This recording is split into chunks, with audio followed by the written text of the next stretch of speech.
Bonjour à toutes et à tous, c'est Romain Daubry de la salle des marchés de Bourse Direct pour notre brief et analyse graphique. Nous sommes le 18 avril, il est 15h57. Les marchés américains ouvrent sur une note mitigée. Et on va faire un petit point à la veille de l'échéance technique des marchés dérivés du 19 avril qui se tiendra donc demain. Merci à toutes et à tous pour vos likes, vos retweets, vos partages, vos commentaires positifs.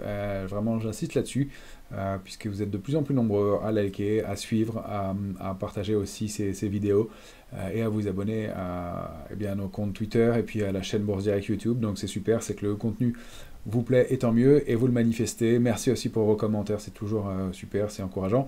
Et voilà, je n'ai pas toujours le temps de répondre, mais je vous en remercie, et je le vois, et je le constate, et c'est top. Voilà, je voulais vous faire un remerciement particulier aujourd'hui. Maintenant qu'on en est là, on va aller regarder un petit peu les marchés et voir les intérêts en présence. Alors, on est à la veille de l'échéance technique des marchés dérivés du mois d'avril. Pas une échéance majeure, mais une échéance sur laquelle on a connu probablement, et ce qui se confirmera demain, une petite consolidation. Et rien de méchant. Un tout petit peu de pression baissière, mais qui n'est pas forte. Ce ne sont pas des stratégies baissières lourdes comme on a pu connaître par le passé, avec 5, 10 ou 15 ou 20% de hausse de la position ouverte. On a plutôt 20% d'intérêt en moins que la moyenne habituelle sur l'Eurostoxx, donc c'est assez mitigé.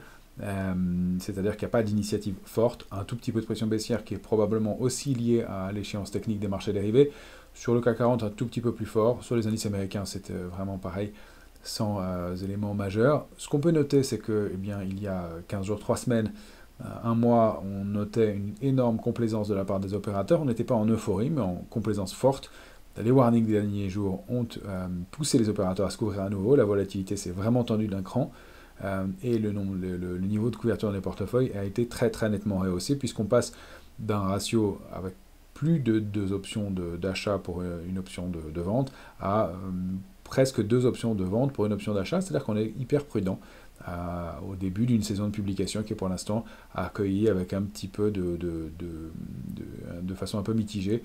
Et même si on a vu un titre LVMH accéléré hier, on voit que le retracement est un peu marqué aujourd'hui. Pas rien de fort, rien de méchant, mais on va aller voir ce titre-là, entre autres. Il n'y a pas beaucoup d'intérêt. Donc, du côté des marchés dérivés, un intérêt moyen, probablement des opérateurs qui veulent intervenir sur repli, pas de stratégie baissière forte, peut-être qu'elle va se déterminer sur l'échéance prochaine, l'échéance du mois de mai. Pour l'instant, encore une fois, un petit solde de vendeurs, mais qui n'est pas très lourd. Alors, ça peut se renforcer, ça peut se mettre en place dans les jours ou dans les semaines qui viennent, mais pour l'instant, on a plutôt l'impression et le scénario d'opérateurs qui veulent attendre des replis pour rentrer sur des marchés et non pas prendre des initiatives baissières marquées. Je crois qu'on a du mal ou un peu peur de vendre ces marchés maintenant, après les coups de boutoir haussiers qu'on a connus entre octobre 2022 et avril 2023, et puis entre octobre 2023 et mars-avril 2024. Donc, pour l'instant, ça reste en consolidation, assez propre. On approche d'ailleurs de cibles techniques, on va aller le voir ensemble. Et le mouvement reste assez canalisé pour l'instant. Il pourrait y avoir un petit pic, un petit sell-off. On rappelle aussi que l'échéance technique des marchés dérivés, donc, qui se tiendra demain, il est 16h sur le CAC 40, il est 16h, et donc ce sera l'heure de l'échéance pile dans 24 heures sur le CAC 40 demain. Et bien on rappelle aussi que ça peut canaliser, bloquer des mouvements pour des raisons techniques, et que les mouvements peuvent être plus libres, plus liés au mouvement naturel du marché à partir de demain, après l'échéance et en début de semaine prochaine. Donc on ira voir ça. Pour ce qui est du calendrier, la semaine prochaine va être intéressante, ça va s'intensifier du côté des publications d'entreprise, et puis on va avoir des publications macroéconomiques importantes aussi. Donc lundi, donc demain, échéance technique des marchés dérivés. Lundi prochain, on aura les ventes au détail aux États-Unis. Mardi, les PMI, indice des directeurs d'achat. Ce sont des indicateurs avancés sur la santé de l'économie. Il y aura les PMI dans les services et manufacturiers aux États-Unis mardi. PMI manufacturier en Europe, enfin en France et en Allemagne mardi. Mercredi, l'IFO du climat des affaires. Jeudi, le PIB pour le premier trimestre aux États-Unis sera le chiffre préliminaire, donc intéressant évidemment aussi à surveiller. Et puis vendredi, le chiffre majeur de la semaine, l'indice PCE Core, l'indice de l'inflation aux États-Unis, celui que la Fed regarde le plus pour mesurer et faire évoluer sa politique monétaire. On sait que les banquiers centraux sont hyper data dependent en ce moment, donc attention à des déceptions de ce côté-là et des mouvements de consolidation complémentaires. Pour l'instant, ça reste encore une fois canalisé. Du côté de la micro, on aura la semaine prochaine Goldman Sachs lundi. Mardi, ce sera une belle journée à Paris avec Kering, Renault et Eiffage. Et puis on aura en fin de journée Alphabet et Tesla aux États-Unis, deux des fameuses GAFAM. Mercredi, ce sera une grosse journée à Paris aussi. Air Liquide, Orange, Michelin, Carrefour et Eurofins. Puis Meta en fin de journée. Et la plus grosse journée de la semaine à Paris, ce sera jeudi avec Hermès, Schneider, Sanofi, BNP, Vinci, Dassault, Pernod, Saint-Gobain et STM. Et en fin de journée, on aura Microsoft, Amazon et Merck pour les marchés américains. Et puis on terminera la semaine avec Total et Safran. Donc une très grosse partie de l'indice CAC 40 va publier la semaine prochaine. Je vous donne que les majeurs à Paris, mais il y a beaucoup de publications d'autres. Et ça va permettre d'arbitrer encore une fois une période qui est propice au stock picking. On est un peu à la croisée des chemins, on va aller le voir. Est-ce qu'on double le score à la baisse? Est-ce qu'on consolide un peu plus sur des déceptions sur les résultats d'entreprise? On sait qu'ils ont été révisés nettement à la baisse. On sait encore une fois aussi qu'il y a des arbitrages qui se mettent en place et des rotations sectorielles manifestement en ce moment. On va essayer d'en détecter quelques-unes, notamment à quelques heures des publications de L'Oréal ce soir. Vous savez que le secteur du luxe c'est un peu dubitatif ces derniers temps. Et même si le LVMH a bien rebondi hier, on va voir qu'aujourd'hui c'est un peu mitigé. Alors on va tout de suite aller regarder notre indice S&P en hebdomadaire. Et c'est pas le bon écran qui s'est affiché.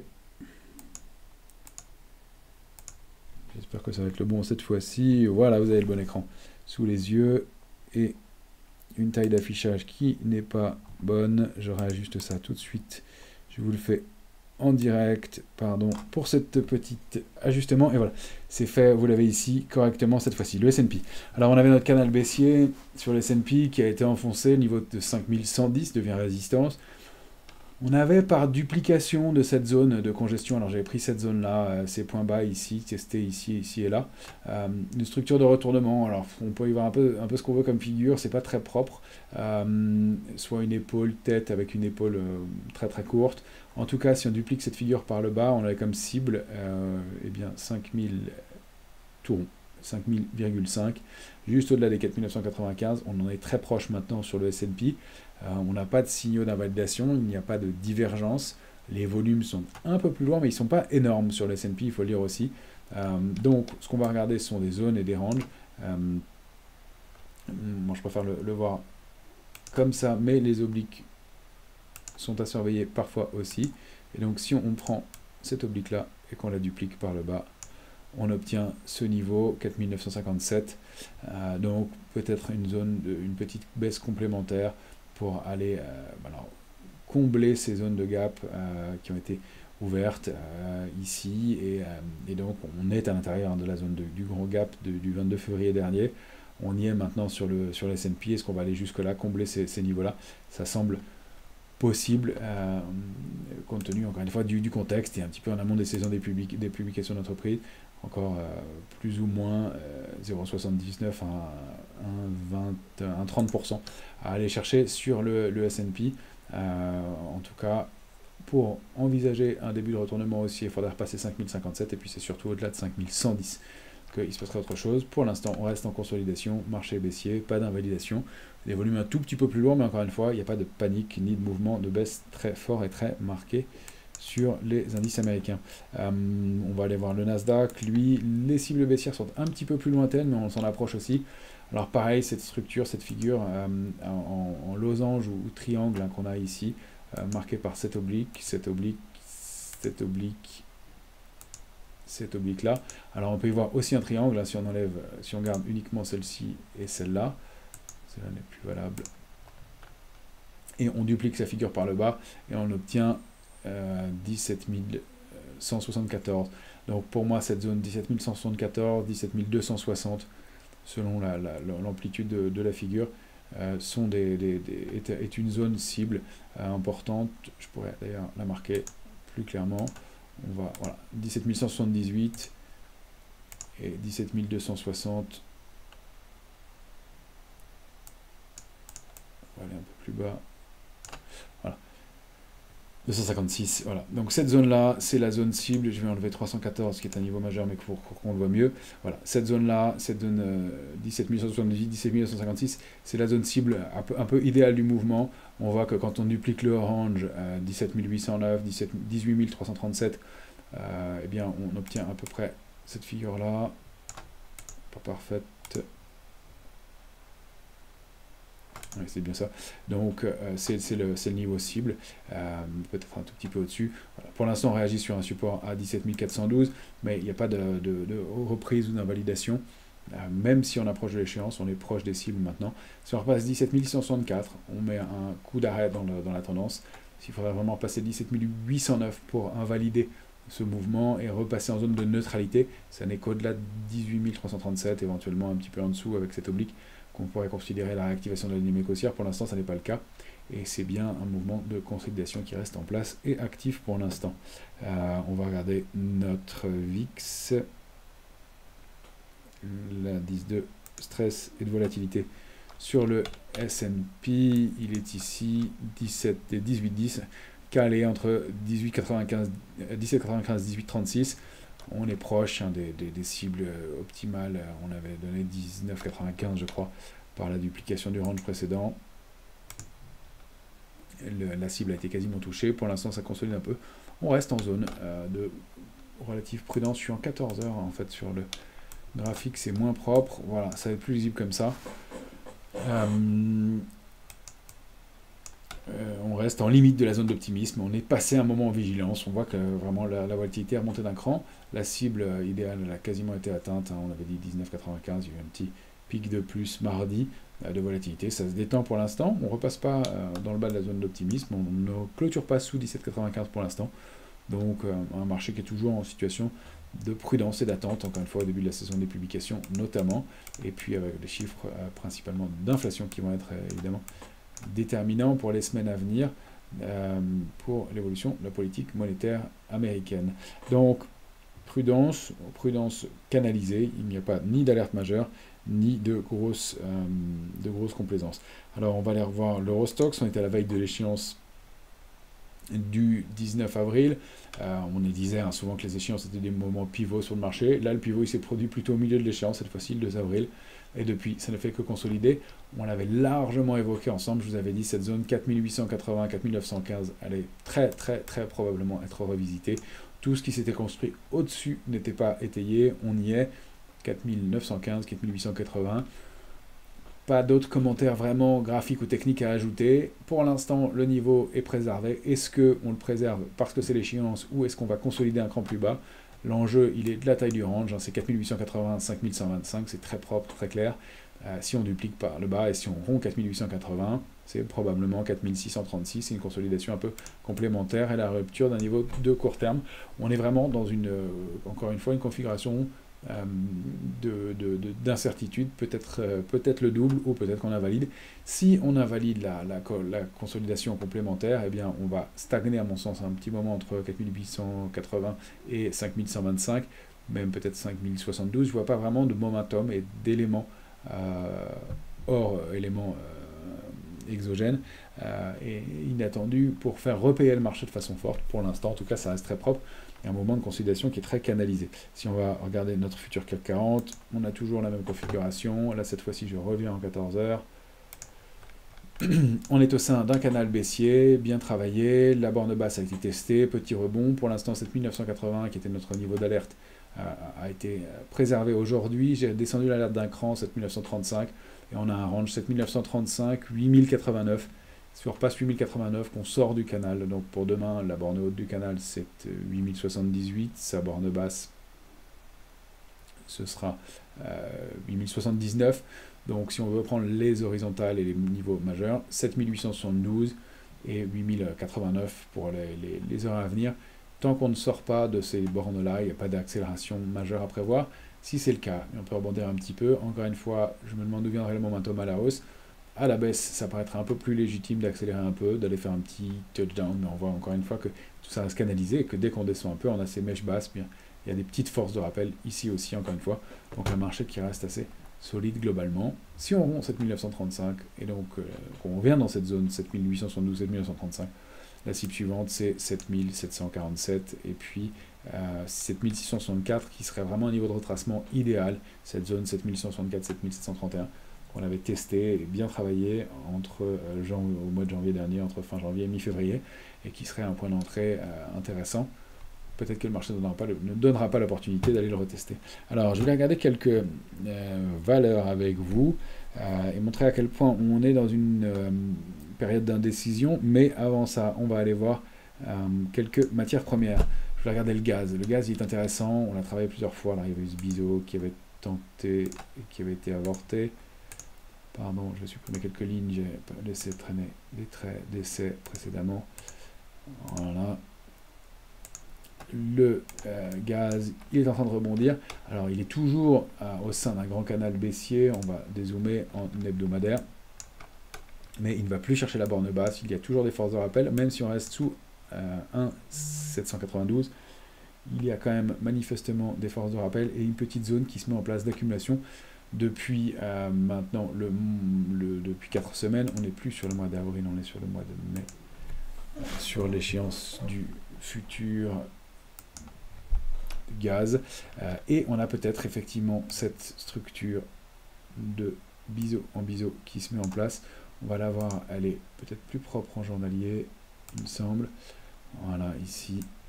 Et donc, on le voit, et des divergences données par des oscillateurs, c'est-à-dire que les prix font des plus bas, les oscillateurs ne le font plus. Et donc, on a des éléments à regarder de ce côté-là. Voilà. Donc, peut-être un petit biseau qui est en train de se mettre en place. Si on regarde ça, voilà, pardon pour l'ajustement, mais ce sera plus lisible. Voilà, un petit biseau qui est en train de se mettre en place. On a eu 1, 2, 3, 4, 5e vague, et donc peut-être la 6e reprise haussière. Donc pour aller chercher le pied du biseau de 162, un ratio risque rendement intéressant, puisque le stop n'est pas très loin.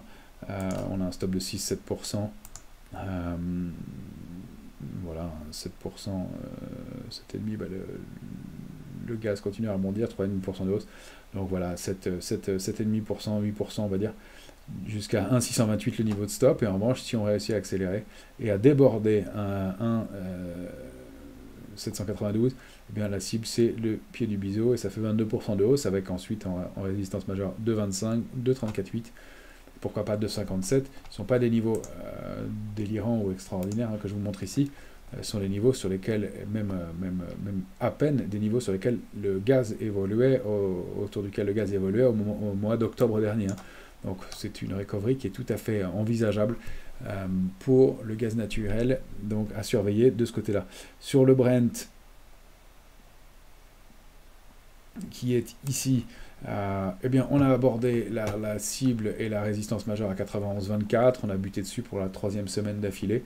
On n'a pas pour l'instant de relais haussier. Malgré les tensions au Moyen-Orient, eh bien, le Brent baisse et on est sorti par le bas de cette consolidation. Cette zone de congestion hein, qui est marquée ici, qui était marquée ici en bas et 91,24 en haut, dupliqué par le bas. On est même allé chercher la cible assez rapidement. Ça se reprend un tout petit peu, mais il n'y a pas de signal haussier majeur, plutôt un petit trou d'air et une détente sur le pétrole, globalement de la même façon que sur le COMO, le panier de matières premières qu'on regarde souvent. On ira jeter un œil, on va aller jeter un œil maintenant. Voilà, il est en train de consolider au-delà du support majeur à 23,37, consolidation légitime hein, pour faire un throwback manifestement et valider ce double bottom et cette figure donc 20,41, 23,37 dupliquée par le haut 26,28 et un niveau de résistance majeur. Ça reste haussier sur les matières premières et ça n'est qu'une petite consolidation pour l'instant. Attention, si on revenait donc sous 23, 23,15, le mouvement serait peut-être invalidé, mais pour l'instant ça n'est pas le cas. Si on regarde, regardez l'or. L'or s'approche de sa cible, hein, 2452 qu'on avait depuis quelques temps. Nous, on a encaissé, on a pris un petit peu de bénéfices, parce que quand on regarde en journalier, on a un peu moins de momentum, des prises de bénéfices dans cette zone. 2383, 2395, c'est pas du tout, ce ne sont pas des niveaux de short, hein, on ne vend pas l'or à découvert, on n'a pas de figure de retournement baissière, au mieux une consolidation, une pause, avec un petit retour aux alentours de 2324 qui serait un point d'entrée. Hein. Il faut rester acheteur sur l'or manifestement, le trend reste fort et haussier. J'ai créé des extensions au cas où. 2676 semble être la cible complémentaire si on dépassait 2452. 2452 devrait quand même être le moment de marquer une certaine pause sur l'or.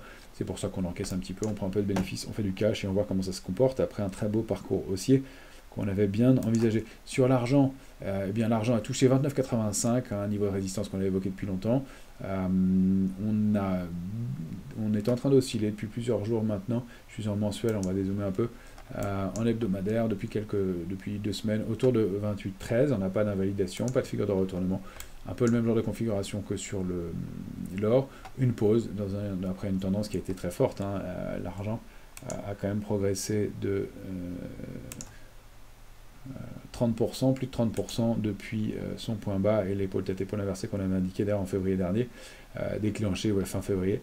Donc une pause légitime, on n'a pas de figure de retournement baissière non plus pour l'instant. Le cuivre aussi est allé chercher une cible ce matin, 4,42,8, un niveau de résistance qu'on avait indiqué, toujours très haussier sur le cuivre pour les jours ou les semaines qui viennent. On a une configuration haussière avec cette sortie de triangle, là, je vous la remontre, on l'avait évoqué plusieurs fois ensemble.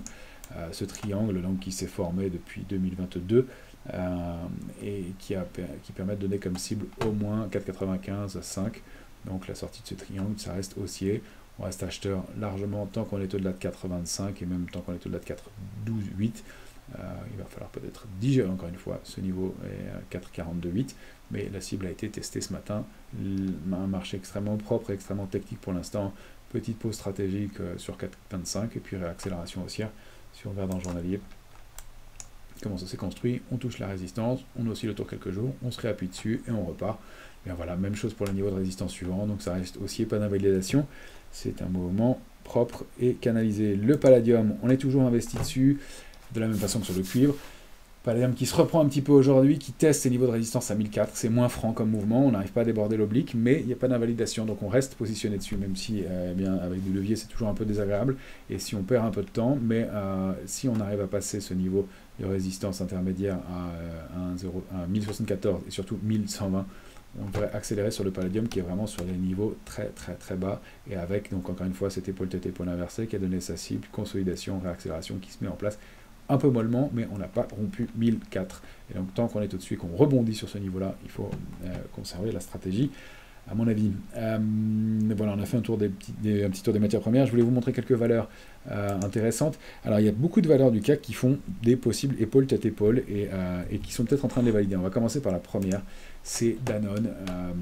On est en journalier ici, épaule, tête, épaule, sortie, throwback éventuel, et puis avec ses résultats, elle payait largement ce matin, puisqu'elle prenait par rapport à la veille 3,38, et maintenant elle ne progresse plus que de 0,60%, 0,58 environ, donc elle revient sur sa ligne de coup. Donc moi je me méfie un peu de ce marché-là.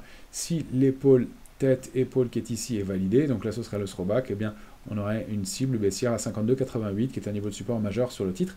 Donc attention à ces mouvements de marché hyper brutaux en ce moment, il faut vraiment confirmer en clôture, et cette configuration elle laisse des doutes, et la réaction du marché à l'instant n'est pas terrible, hein. Une sortie par le haut qui s'invalide comme ça, c'est pas génial, donc le niveau de 59,15 est un pivot, on va le mettre en avant, et on va le surveiller de près. Ce niveau-là, il faut vraiment le surveiller, si on arrive à clôturer au-dessus, on invalide la figure, si on clôture en dessous, on a des chances de réaccélérer à la baisse malgré cette énorme fausse sortie par le haut, mais qui est pas n'importe où. Hein, c'est cette oblique qui est testée ici. Non, même pas. Ouais, vaguement. Mais bon, c'est pas terrible. En tout cas, cette fausse sortie et ce soulagement sur le résultat, il reste à confirmer. C'est pas hyper propre. On a Capgemini qu'on a regardé plusieurs fois ensemble, bien sûr. Capgemini. Elle fait cette figure de retournement baissière et pour l'instant elle ne l'invalide pas. Ici figure qu'on peut repérer ici, je ne l'ai pas tracé, mais vous la voyez là. Voilà. Épaule, tête, épaule et sortie par le bas. Et bien ça donne un mouvement de consolidation qui paraît important, mais pourquoi pas, on a beaucoup payé l'évolution sur l'intelligence artificielle pour le titre. Et peut-être que bien, le marché est un peu en train d'être dubitatif ou déçu de payer trop en amont, et puis ces congénères dans le secteur ont déçu un peu aussi. Donc un titre qui pourrait venir vers 182,65 si ça se confirme, mais pour l'instant c'est un peu en train d'être le cas. Tant qu'on est sous 201,40 et 208,40, eh bien on reste largement baissier, et pas d'invalidation, pas de divergence, des volumes qui ne sont pas extraordinaires, il faut le dire, dans ce mouvement de baisse, mais voilà. Alors est-ce qu'on va aller vraiment plus bas sur Capgemini? C'est à surveiller, mais en tout cas on n'a pas de figure de retournement haussière pour l'instant. Autre figure dans épaule, tête, épaule, on a aussi Stellantis. Alors Stellantis, pareil, hein, épaule, tête, épaule, possible.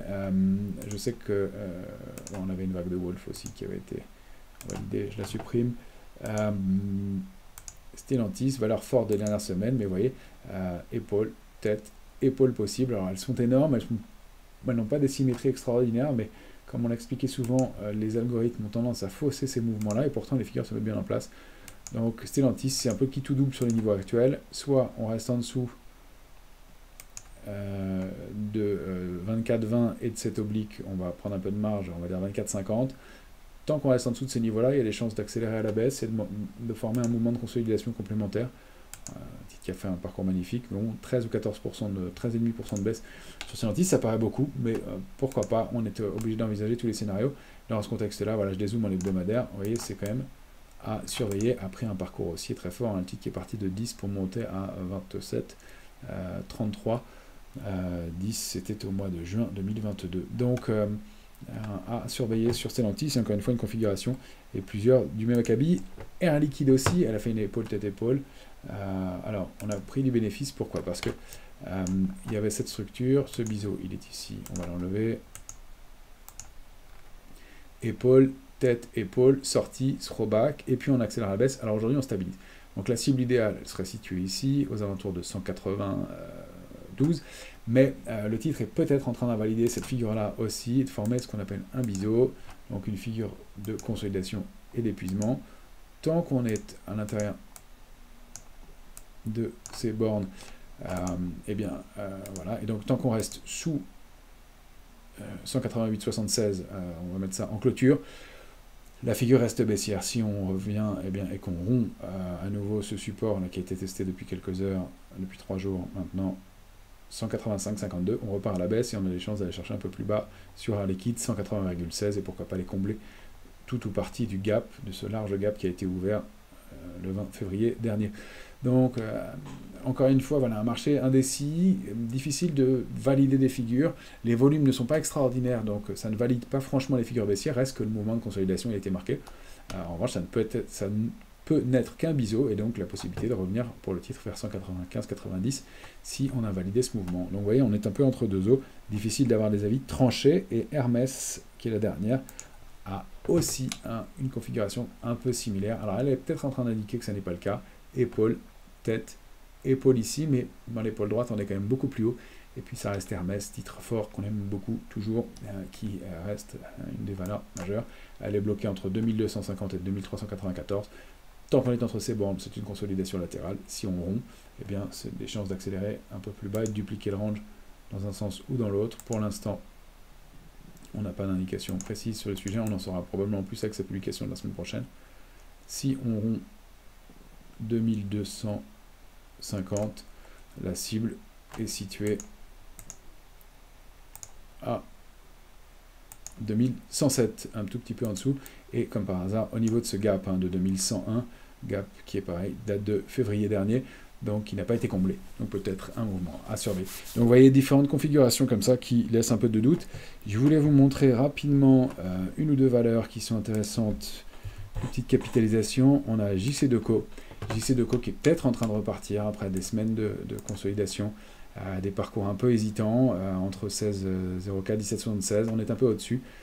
J'ai pas le calendrier de la publication pour JC2Co pour l'instant, mais peut-être quelque chose à surveiller pour un titre qui est très en retard et qui a du mal à repartir, mais qui surperforme un tout petit peu récemment, et puis un titre qu'on avait recommandé il y a quelques temps et qui fait toujours un beau parcours, c'est Manitou. Manitou, elle est en train de s'attaquer à 26,30, un niveau de résistance majeur, après avoir validé cette structure en épaule, tête, épaule inversée, sortie, et donc un parcours aussi intéressant. On va regarder rapidement la cible. Manitou, elle est ici, et la cible de Manitou minimale, ce serait donc 27,90.